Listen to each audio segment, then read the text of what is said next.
একসময় গভীর অরণ্যে বাস করত নানা ধরনের পশু। সেই বনে ছিল বাঘ, হাতি, হরিণ, বানর, খরগোশ ও পাখিরা। সবাই আলাদা আলাদা ভাবে থাকত। কেউ কারও সঙ্গে তেমন কথা বলত না। বাঘ ছিল শক্তিশালী, তাই সে কাউকে পাত্তা দিত না। হাতি নিজের বড় শরীর নিয়ে গর্ব করত। বানর ছিল চঞ্চল আর দুষ্ট, আর খরগোশ ছিল শান্ত ও বুদ্ধিমান। একদিন বনে ভয়ঙ্কর খরা দেখা দিল। নদী শুকিয়ে গেল, গাছের পাতা ঝরে পড়ল। খাবার ও পানির অভাবে সবাই কষ্ট পেতে লাগল। বাঘ শক্তিশালী হলেও একা শিকার করতে পারছিল না। হাতি দূরে জল খুঁজে পাচ্ছিল না। ছোট পশুরা আরও অসহায় হয়ে পড়ল। এই সময় খরগোশ সবাইকে ডেকে বলল, আমরা যদি আলাদা আলাদা থাকি, তাহলে কেউ বাঁচতে পারব না। একসঙ্গে চেষ্টা করলে উপায় বের হবে কি? প্রথমে কেউ কথা শুনতে চাইল না। কিন্তু পরিস্থিতি এতটাই খারাপ ছিল যে সবাই শেষ পর্যন্ত রাজি হল।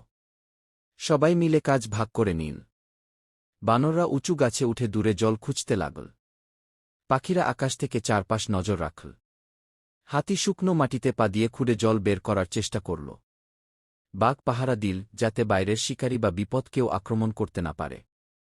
কয়েকদিনের চেষ্টায় তারা একটি গোপন জলাশয়ের সন্ধান পেল। সেখানে জল ও কিছু সবুজ ঘাস ছিল। সবাই আনন্দে একে অপরকে সাহায্য করে খাবার জোগাড় করল। ধীরে ধীরে বনে আবার প্রাণ ফিরে এল। সেই দিন থেকে পশুরা বুঝল, শক্তি বা বুদ্ধি একা যথেষ্ট নয়। একতা আর সহযোগিতাই সবচেয়ে বড় শক্তি। এরপর থেকে তারা আর কখনো আলাদা থাকল না। সুখে দুঃখে সবাই একসঙ্গেই থাকতে লাগল। এই ধরনের গল্প পেতে হলে চ্যানেলের পাশে থাকুন। দয়া করে লাইক এবং সাবস্ক্রাইব করুন।